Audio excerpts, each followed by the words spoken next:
हाँ सपना बोलो। अरे तो से एक बात बतावे के रहला। का बतावा?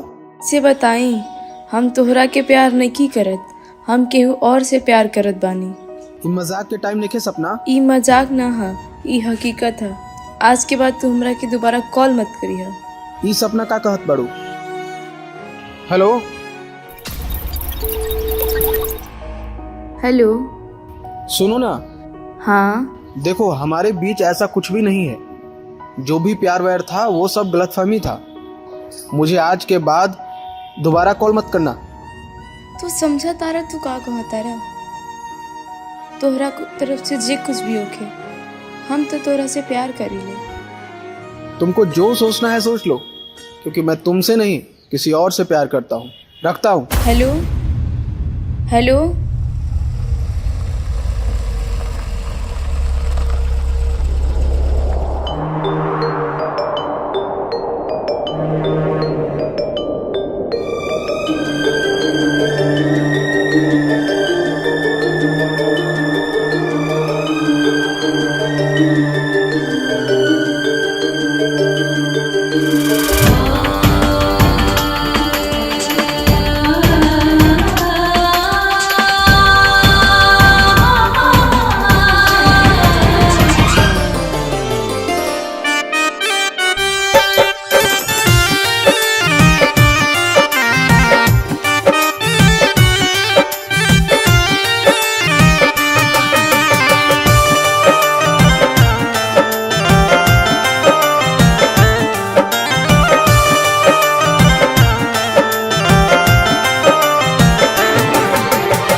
तो हर बेवफाई हमके नहीं खे कबूल, तो हर बेवफाई हमके नहीं खे कबूल।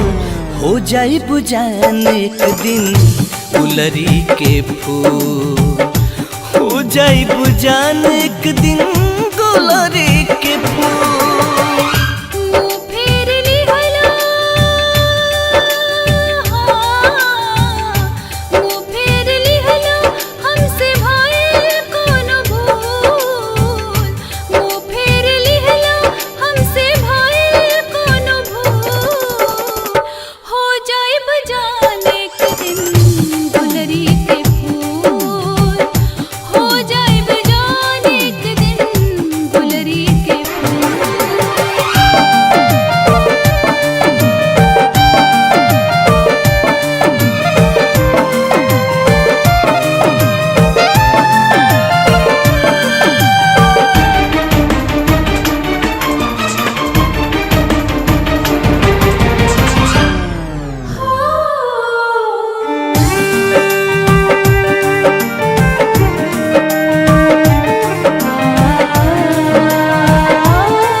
जाई बदल गईलू हो,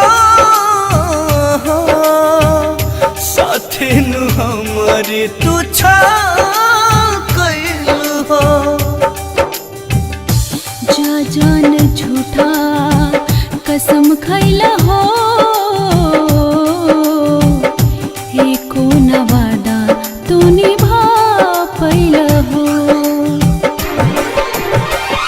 तोरी दिहला सगरी, तोरी दिहला सगरी तू मोहब्बत के रूल, तोरी दिहला सगरी तू मोहब्बत के रूल। हो जाए बजान एक दिन गुलरी के फूल, हो जाए बजान एक दिन गुलरी के फूल।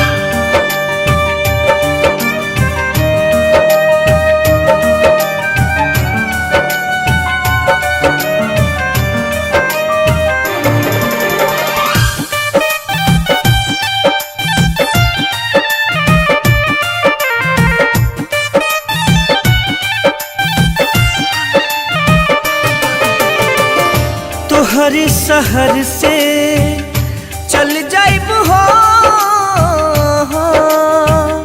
काल्हे यहाँ से हम निकाल जाइब हो। हाँ कबो न तोहके भूल पाइब हो,